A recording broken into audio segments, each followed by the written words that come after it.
Wah, terima kasih sudah datang ke channel YouTube saya hari ini. Di topik kali ini saya ingin membahas kesepakatan dagang Indonesia USA. Salah satu yang dibahas itu adalah transfer data personal. Apakah itu berarti data personal kita bisa diakses oleh Amerika Serikat? Nah, waktu Trump sama Prabowo sepakat di 19% dari 32%, beberapa hari setelah itu White House atau WH gitu ya mempublish lebih detail lagi. Kita akan ngapain aja, ngapain aja, ngapain aja. Nah, salah satu poin yang dibahas itu adalah personal data transfer. Personal data transfer kalau diterjemahkan dalam bahasa Indonesia kan transfer data pribadi. Seolah-olah ya data pribadi orang Indonesia akan diakses oleh Amerika Serikat. Benar nggak sih gitu ya? Nah, waktu pertama kali saya membaca poin itu, eh, kalau menurut saya nih ya, data disimpan di USA. Menurut saya, oke, kalau saya pakai Gmail, pakai Yahoo, pakai Outlook, ya sudah pasti data saya disimpan di US gitu kan. Yang punya mereka kok. Nggak usah data email yang ada tanggal lahir segala macam. Kita suka nonton film apa, dia tinggal buka Netflix. Kita punya kesukaan apa, dia tinggal buka Hotstar, tinggal buka Amazon Prime. Kita apa namanya senang kemana, hobinya apa, dia tinggal lihat Instagram, tinggal lihat WhatsApp, Facebook. Kita senang posting soal apa, X dia bisa lihat juga. Nah, kemudian kita senang belanja apa? Kalau belanja sih Goto ya, belanja Tokopedia. Amazon kita jarang pakai gitu. Kemudian kita suka cari materi apa gitu, Google punya dia. Sekarang kita suka chat GPT apa, AI-nya semua dia tahu. Apalagi yang mau dia simpan, wong semua dia sudah punya kok gitu. Nah, tapi ini untuk penggunaan pribadi. Kalau penggunaan data perusahaan itu masalah serius gitu, karena kebetulan saya bekerja di lembaga jasa keuangan. Nah, jadi sebagai contoh nih, saya kan kerja di perusahaan manajer investasi. Perusahaan manajer investasi itu punya cukup banyak data, tapi tentu nggak sebanyak perbankan. Data yang dimiliki oleh perusahaan manajer investasi itu apa? Pertama, data nasabah. Kalau Bapak Ibu jadi nasabah Panin Aset, Anda buka rekening, itu kan isi data pribadi, alamat, tempat tinggal, pekerjaan, dan sebagainya. Nah, itu disimpan. Kemudian ketika Anda buka rekening, Anda bertransaksi, beli, jual, switching, disimpan. Kemudian ketika Anda beli jual, di reksadananya ada dana kelolaan, fund manajernya beli saham, beli obligasi, jual saham, jual obligasi, penempatan deposito, itu kami simpan. Nah, sesuai dengan peraturan OJK ketika kami memutuskan untuk mau beli saham, jual obligasi, penempatan deposito, kami mesti buat kertas kerja. Kami mesti membuat yang namanya pre-trade allocation. Kami simpan juga. Kemudian kalau marketing, pengen jualan, kan harus bikin rencana pemasaran, visit, foto, simpan juga. Nah, yang banyak nih, tektokan email internal, minta data lah, kemudian kirim data lah, minta laporan ini, minta laporan itu. Nah, kalau misalnya sebagai perusahaan kan pasti punya kerjasama. Kerjasama itu kan ada perjanjian-perjanjiannya. Itu juga scan-scan dokumennya disimpan. Jadi data di perusahaan banyak sekali gitu. Nah, data-data ini kalau dulu-dulu ya, waktu saya baru baru masuk itu masih pakai formulir. Zaman sekarang udah canggih, jadi sudah banyak yang soft copy. Nah, kalau yang hard copy kita scan, kita simpan di apa namanya server. Kalau misalnya soft copy, kita langsung simpan di server. Nah, tapi kan data makin hari makin besar. Masa mau simpan di server fisik? Kalau simpan server fisik mau berapa tingkat dia punya rack layer segala macam. Nah, kemudian menggunakan server cloud computing ya atau orang bilang kayak Amazon Web Service, Google Cloud dan sebagainya. Nah, terkait dengan penyimpanan data ini eh, itu ada di dalam POJK Perilaku Manajer Investasi tahun 2022 pasal 52 ayat 1. Jadi eh, saya perbesar ya. Di sini dituliskan, manajer investasi wajib menempatkan sistem elektronik pada pusat data, berarti kayak data-data tadi kita simpan simpan di server, dan pusat pemulihan bencana. Pusat pemulihan bencana itu DRC, Disaster Recovery eh, C-nya saya lupa. Jadi DRC gitu. Nah, eh, DRC itu kayak kalau kita punya pusat data kena, kita punya backup. Nah, backup ini DRC-nya. Jadi kayak ada pusat datanya, ada pusat pemulihan bencana. Nah, wajib disimpan di Indonesia. Simpan di luar negeri boleh nggak? Boleh. Tapi ada persyaratan cukup ketat. Jadi ditulis MI dilarang menempatkan sistem elektronik pada pusat data dan pusat pemulihan bencana di luar wilayah Indonesia kecuali mendapat persetujuan dari OJK. Nah, sistem elektronik yang ditempatkan pada pusat di luar negeri gitu ya, merupakan A yang digunakan mendukung ini. B. Sistem digunakan manajemen risiko terintegrasi dengan kantor regional. C. Sistem yang digunakan dengan kantor regional di wilayah luar Indonesia, bla bla bla, seperti itu. Jadi gampangnya misalnya gini, kalau kayak saya panin, saya nggak punya kantor pusat di luar negeri, semua di Indonesia. Tapi perusahaan seperti Manulife, Schroders, Eastspring, eh, mungkin apa lagi? Eh, Manulife, Schroders, Eastspring, Asmor kayaknya Indonesia deh. Kayaknya ada luar negerinya juga. Jadi yang ada di luar negerinya, mereka itu menggunakan satu sistem. Jadi pusatnya sudah bilang sistemnya A, itu dipakai seluruh global gitu. Nah, sistem-sistem tersebut sangat mungkin menempatkan dia punya data center dan dia punya DRC itu ditempatkan di luar negeri. Nah, yang seperti itu yang harus minta persetujuan OJK. Tapi kalau untuk lokal-lokal kayak saya gimana? Well, saya nggak punya apa namanya kantor pusat di luar negeri, tapi program kadang-kadang ada yang di luar negeri ya. Kadang-kadang program pengolahan data. Nah, kebanyakan kita simpan di dalam negeri karena, aduh, eh, keputusan untuk membeli software itu kalau kebetulan saya tergabung di Komite Teknologi Informasi gitu ya, ITSC, Information Technology Steering Committee gitu. Nah, di situ keputusan untuk menentukan program apa yang digunakan, sistem keamanan itu sudah cukup panjang. Kalau kita harus tambah lagi apply ke OJK untuk penggunaan ini, waduh, spesifikasi teknisnya itu bisa sangat banyak sekali. Jadi, ketika kita memilih layanan provider, kita lebih prefer yang dalam negeri. Nah, eh, jadi misalnya nih contoh, waktu di tempat saya pilih data center atau di penyedia DRC gitu untuk cloud computing kan, simpan data kan. Ya, tentu kita lihat dia punya apa vendornya terpercaya apa enggak, punya lisensi apa enggak, harganya berapa, dia punya dukungan sistem sama dukungan lapangannya kayak gimana, uptime-nya bagaimana, reliable apa segala macam, dan yang paling penting lokasi backup data.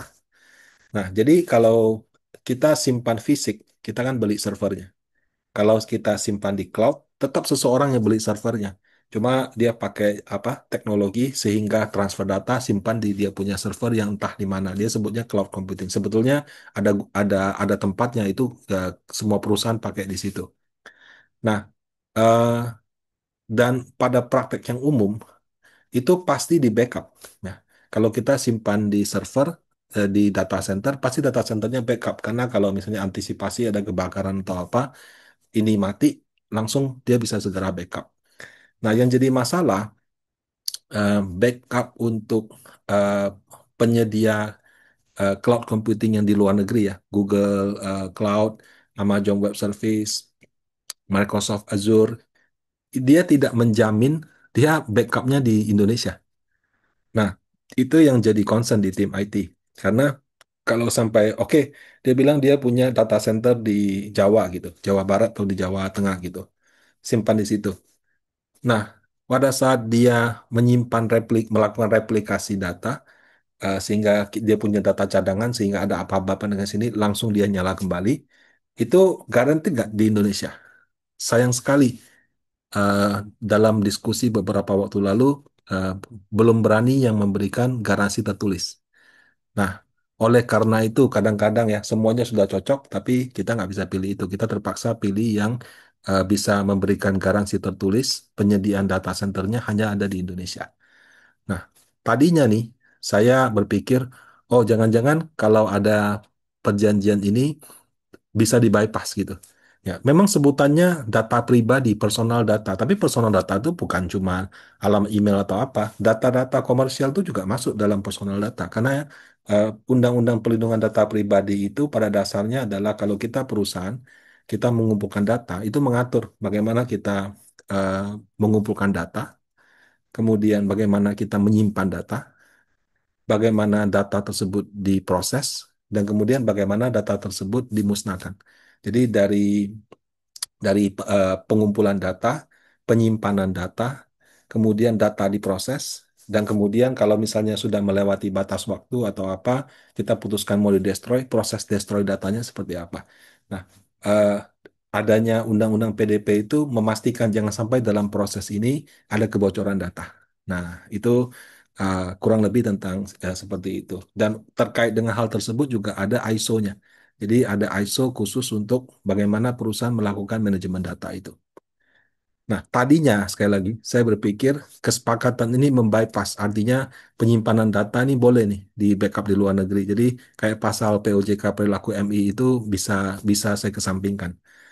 Nah, kebetulan saya ketemu dengan salah satu tim lah yang ada di negosiasi antara Indonesia dengan US.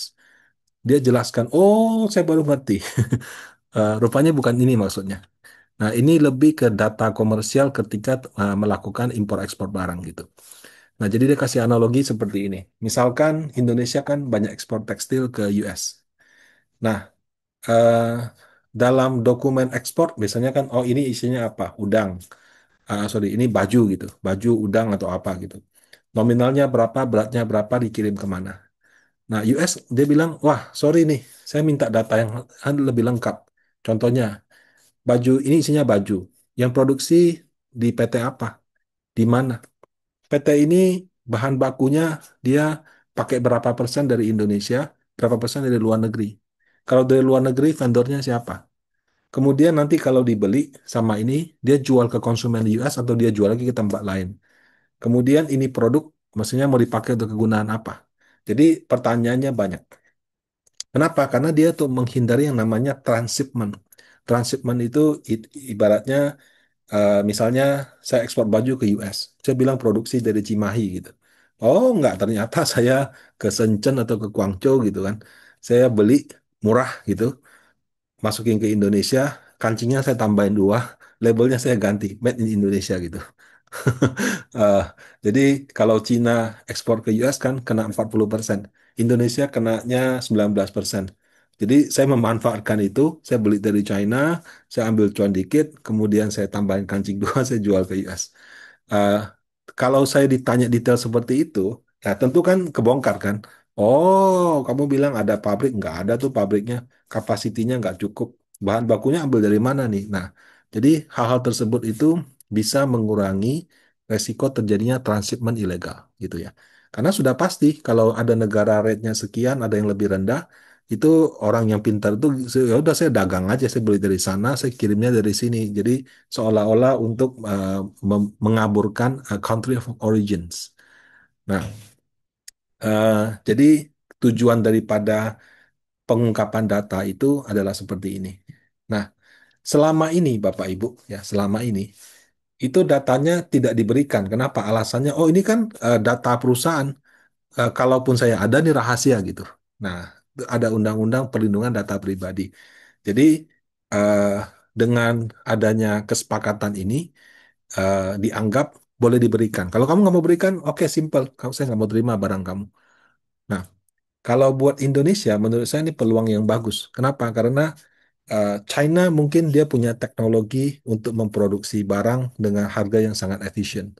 Tapi karena tarifnya sekarang 40%, dia mau ekspor ke US itu jadi lebih mahal, mungkin dia harus kirim dari negara yang tarifnya lebih murah. Nah, kalau misalnya kita bisa menyediakan pabrik, menyediakan lahan, menyediakan tenaga kerja, ya udah dia produksi Indonesia, dia ekspor ke US dengan fee yang tarif yang lebih murah itu akan menguntungkan bagi dia.